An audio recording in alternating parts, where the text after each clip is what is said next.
안녕하세요. 배신의 장미입니다. 오늘의 사연 지금 시작합니다.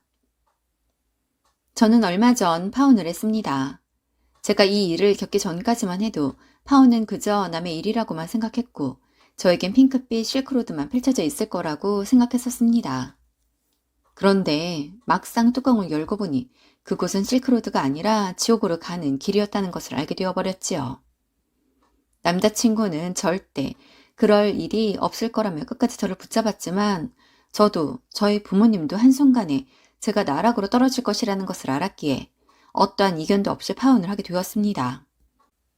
이런 곳에서 사연을 듣다 보면 이혼보다는 파혼이 낫다고들 하던데 정말 그런 거 맞죠?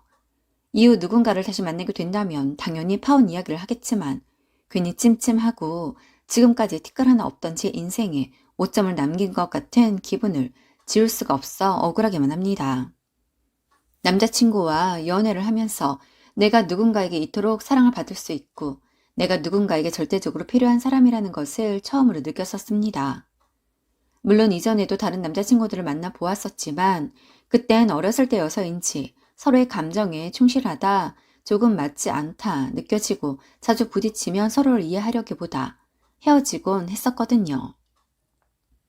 2년여의 연애 끝에 저희는 결혼을 생각하게 되었습니다. 아마도 가장 큰 이유는 30을 막 넘겼기에 우리도 이제는 결혼을 생각할 나이가 되었었고 그 시기에 서로 좋은 감정으로 계속 만나고 있었기에 그러했던 것 같습니다. 결혼을 생각하게 되니 현실적인 부분들을 바라보게 되더군요. 전 부모님의 아낌없는 지원 아래에서 풍족하다기보다는 어려움 없이 자라왔습니다. 좋은 것을 먹고 메이커를 입으며 크진 않았어도 먹고 싶은 것을 먹을 수 있었고 계절이 바뀔 때면 새 옷도 입을 수 있었지요. 반면 남자친구는 일찍부터 어머님과 단둘이 살아왔다고 합니다. 어머님과 아버님이 이혼을 하신 것은 아닌데 사이가 좋지 않아 따로 살고 계시고 왕래를 하지 않는다고 하더군요. 사귈 때는 그냥 그런가 보다. 세상에는 다양한 종류의 가족이 있으니 남자친구네는 그 다양함 중에 한 가족이구나 정도로만 생각을 했었습니다. 하지만 결혼 이야기를 하게 되면서 남자친구의 아버지에 대해 궁금해졌습니다. 그래서 아버지는 뭐 하는 분인지, 어디에 살고 계시는지 연락은 하는지 물었습니다. 그러자 남자친구가 하는 말이 아버지에 대해 아는 부분이 없다고 하더군요. 솔직히 이 부분에서 의아했습니다. 그때까지 저는 어머님과 아버님은 서로 맞지 않지만 자식 봐서 제 남자친구를 봐서 차마 이혼은 하지 않으셨나 보다라고 생각을 했었거든요. 그러니 제 생각에는 남자친구가 어머님이랑 살지만 아버지랑은 따로 연락을 할 것이라고 생각했었습니다. 사실 이런 부분은 매우 개인적인 부분이라 제가 쉽게 묻기도 좀 그랬기에 지금껏 아버지에 대해 물어본 적이 없었습니다. 그런데 제 예상과는 다른 관계에 대체 이 가족은 무엇인가 싶은 생각이 들더군요. 지금까지 단 한 번도 아버지를 본 적도 없고 연락이 온 적도 없다고 합니다. 당연히 아버지의 연락처도 모르고요. 그땐 덤덤하게 말하는 남자친구가 좀 안쓰러웠습니다. 아버지 없이 자랐어도 아버지와 어느 정도 나눠온 시간들이 있지 않을까 싶었는데 전혀 어떤 접점도 없이 자라왔다고 하니 마음이 그렇더군요. 그러면서 우리의 결혼식에도 아버지가 오실 일이 없냐고 했더니 그럴 일은 전혀 없다고 합니다. 지금까지 자신의 기억이 있는 한 안에서 아버지를 본 적도 한 번도 없다면서요. 목소리도 들어본 적이 없다고 하니 말 다 했다고 봤습니다. 양각 부모님께 허락을 받고 결혼을 본격적으로 준비를 할 때였습니다. 하루는 어머니가 절 부르시더라고요. 기니 할 말이 있다고 하십니다. 그렇게 만난 어머님은 제게 부탁인 듯 명령을 하시더군요. 예, 너도 알다시피 내가 혼자 몸으로 우리 아들 키우느라 안 해본 일이 없어. 네, 제가 그 세월을 다 알 순 없지만 고생 많이 하셨다고 하더라고요. 그래, 정말 너무 힘들게 살았어. 절대 너희들은 모를 거다. 그 시절에 여자 혼자 애 키운다는 게 어떤 건지 말이야. 네, 힘드셨겠어요.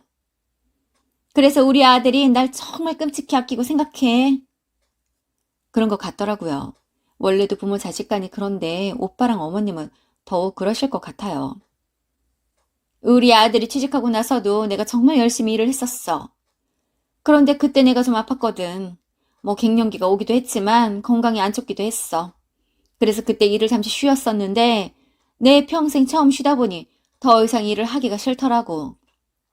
아침에 바삐 출근하지 않는 것도 너무 좋고 일을 안 하니 여기저기 아플 일도 적고 시간도 여유로워서 너무너무 좋았어. 그래서 우리 아들이랑 상의해서 그때 일을 그만두고 지금까지 일은 안 하고 있어.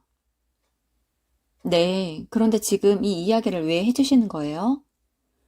에휴, 우리 며느리가 눈치가 젬병이구나. 내가 일 그만둔 지 7년 정도 되었거든.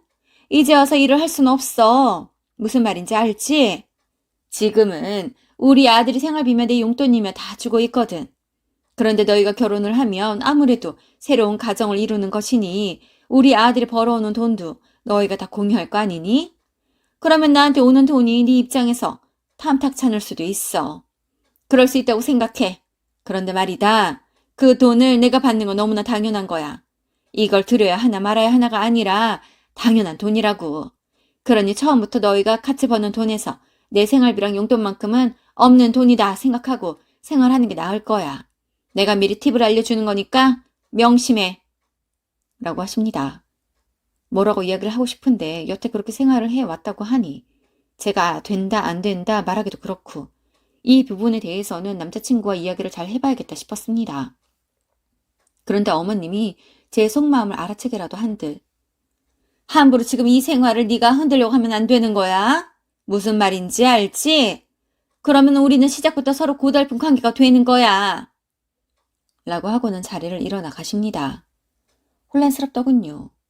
결혼은 둘만의 결합이 아니라는 거 알고 있지만 처음부터 확실하게 경험하고 들어가게 되네요. 이후 남자친구에게 어머님과의 대화를 이야기했습니다. 어머님을 만나러 가는 것은 알고 있었거든요. 그러자 남자친구가 그래 맞아. 엄마가 일을 안 하신 지가 몇 년인데 이제 와서 갑자기 일을 하시라고 할 수는 없는 것 같아. 그래서 지금처럼 생활비도 용돈도 계속 드려야 할 것 같아. 그래 지금까지 해오던 걸 하지 마라 드리지 마라 할 순 없지. 그러면 나랑 상의해야 하지 않았을까? 당연히 내가 싫다 안 된다 하지 않을 거라는 거 알잖아. 하지만 내 입장에선 아직 어머님이 환갑도 되지 않으셨으니 조금씩 알바라도 하실 수 있지 않을까 하긴 했거든. 우리 엄마 건강도 안 좋으시고. 그래, 알아. 그런데 어딘가 질병이 있는 게 아니라 입맛이 없다, 면역력이 약한 것 같다 하시면서 거의 움직이질 않으시는 거라며. 오빠가 나한테 그랬잖아. 어머님은 집에 있을 때 맨날 아프다 하면서 손가락 하나 까딱 안 하면서 친구분들이랑 놀러 다닐 때는 해외에도 몇 날 며칠씩 신나서 다녀오신다고. 정말 아프면 그러지 못하지. 건강 유지 때문이라지만 매일 스포츠 댄스도 배우러 다니시잖아. 그 정도면 건강하신 거야. 그래, 그렇게 따지면 또 그렇긴 한데. 그래서 네 말은 우리 엄마한테 생활비랑 용돈을 계속 드리는 게 그렇다 뭐 그런 거야? 아니, 드릴 순 있어. 지금까지는 오빠 혼자 결정해도 되었을 때니 얼마를 드리든 왜 드리든 알아서 하는 건데 결혼해서는 공동의 재산이니 10원을 사용해도 함께 상의해서 써야지. 안 그래? 그러니까 같이 상의해서 결정하자 이거야. 지금 드리듯 같은 금액을 드리더라도 우리 둘이 상의해서 결정해서 드려야지. 왜 오빠가 정해놓고 말도 안 하는 건데? 난 너무 당연한 거라서 상의해야 한다고 생각도 못 해봤어. 그래, 어머님에게 매월 드리는 돈이 얼마인데 생활비 용돈 모두 합쳐서 월 200만 원. 뭐? 200만 원? 왜 그렇게 많이 드려? 엄마가 내 밥도 다 해주시고 이것저것 하면 생활비 용돈 그 정도는 드려야지. 그러면 오빠 결혼해서 분가하면 생활비는 덜 들여도 되는 거 아니야? 왜 덜 들여? 빨래도 음식도 생필품 사는 것도 다 우리가 할 거지 어머님이 사주실 거 아니잖아. 그러니 오빠가 분가하는 만큼 지출이 줄어들 거 아니야. 그래도 서운하실 것 같은데. 오빠, 그래 우리들이 맞벌이 하면 눈 딱 감고 월 200만 원씩 드릴 수 있다고 치자. 그런데 오빠 얼마 벌어? 350만 원 벌잖아. 거기서 어머님 200만 원 드리고 우리 집도 대출받아 사야 하는데 대출금 나가고 오빠 앞으로 된 각종 공과금 나가고 용돈 쓰고 남는 거 하나도 없네? 그러면 우리 집은 내가 버는 돈으로만 돌아가는 거야. 그러다 애기 생겨서 내가 휴직이라도 해야 하면 그때는 어떻게 할 건데? 그런 생각은 해봤어? 애기는 계획해서 적당할 때 가져야지. 누가 그런 거 몰라? 그런데 우리의 계획과 달리 애기가 찾아오면 계획과 다르니까 지울 거야? 그런 거 아니잖아. 현실적으로 생각해야 해. 가장 좋은 건 우리가 일부 지원해 드리되 어머님이 일은 하셔야 해. 아무리 예전에 고생 많이 하셨다고 해도 소일거리라도 해야 더 삶에 생기가 있지. 벌써부터 너무 우리만 믿고 계시게 되면 안 되는 거야. 난 오빠랑 잘 살아나가기 위해 결혼하는 건데 마치 내가 오빠네 집에 돈 벌어다 주는 사람이 필요해 결혼하는 것 같이 느껴져. 그런 건 아니야. 너무 그렇게 생각하지 마. 입장 바꿔 생각해봐. 이건 정말 아닌 거야. 내가 어머니께 이야기하면 서로 감정만 다치게 되니 오빠가 알아서 해결해. 이후 저희는 이 문제로 한동안 냉기가 흘렀고 결혼을 위해 꼭 넘어야 하는 문제인 만큼 남자친구는 어머님에게 이야기를 했다고 하더군요. 어머님이 몇 번이나 제게 연락을 해왔지만 어떤 이야기를 하실지 불보듯 뻔하기 때문에 일 때문에 지금은 연락을 받을 수 없다고 하며 피하고는 주말에 남자친구와 같이 들어가서 배웠습니다. 어머님은 절 보자마자 눈에 레이저를 쏘아대며 볼멘 소리를 하시기에 어머님보다 더 나이 많은 저희 엄마도 아빠 회사에 나가서 일을 하신다고 어머님도 소일거리를 찾아서 해보시면 분명 삶이 더 생기 있어지실 거라고 했어요. 그러자 쓸데없는 소리 하지 말라고 당신께선 일은 설거지도 이젠 싫다고 하십니다. 그래서 그것에 대해서 저는 더 이상 할 말이 없다고 했어요. 그러면서 남자친구에게 그러면 어머님께 얼마를 드리든 한 달에 200 이상을 생활비로 가지고 오라고 했습니다. 그럴 수 있다면 더 이상 이야기하지 않겠다고 했어요. 그러자 어머님께선 지금 당신의 아들에게 나가서 택배 알바라도 하라는 거냐며 길길이 날뛰시더군요. 저는 더 이상 할 말이 없다고 했어요. 그런데 그때 시댁에 누군가 오십니다. 올 사람이 없는데 누구인가 싶어 의아해하고 있는데 웬 남자분이 한 분 들어오십니다. 그런데 한눈에도 남자친구랑 너무나 닮았더라고요. 네, 맞습니다. 남자친구의 아버지였어요. 그간 어머님은 아버님과 소식도 모른다고 하시더니 어찌된 일인가 싶어 저도 남자친구도 당황했습니다. 알고 보니 두 분이 아예 연락을 안 하신 건 아니고 1년에 한두 번씩 연락은 주고받았다고 합니다. 이야기를 들어보니 아버님은 이미 밖에서 딴살림 차리고 사신 지 20년이 넘었고 그곳에도 장성한 자식들이 있다고 하시더군요. 어머님과 너무 맞지 않아 떨어져 살기로 했는데 이유는 얘기해주지 않으셨지만 서류상으로는 갈라서지 않은 것이라고 하십니다. 이번에 저희가 결혼을 한다는 이야기를 듣고 당신께서는 아버지이니 당연히 결혼식에 참석해야 한다고 생각했다며 결혼식 날 처음 보면 저도 남자친구도 놀랄 것 같아 오늘 저희가 온다는 소식에 안면을 틀어 오셨다고 하시더군요. 아버님이 이야기하시는 내내 남자친구와 저는 황당함을 넘어선 표정을 짓고 있었습니다. 당황한 남자친구가 어머님에게 어떻게 된 일이냐고 하니 들은 그대로라고 하며 저희 부모님에게 가서 결혼식 날 아버지가 참석하신다고 이야기나 전하라고 하십니다. 어머님의 생활비 문제를 매듭지으러 갔다가 아버님 문제까지 덤으로 안고 돌아오고 말았습니다. 집으로 가 부모님께 오늘 있었던 이야기를 해드렸고 제 이야기를 들은 저희 부모님도 당황하시긴 마찬가지셨습니다. 그러면서 부모는 원래 그런 거라고 자식 일이라면 미우나 고우나 다시 뭉치게 되는 거라고 하며 결혼식에 두 사돈이 모두 오시는 것으로 알고 있겠다고 하십니다. 그 일이 있고 얼마 뒤 저희 회사 근처로 아버님이 찾아오셨더군요.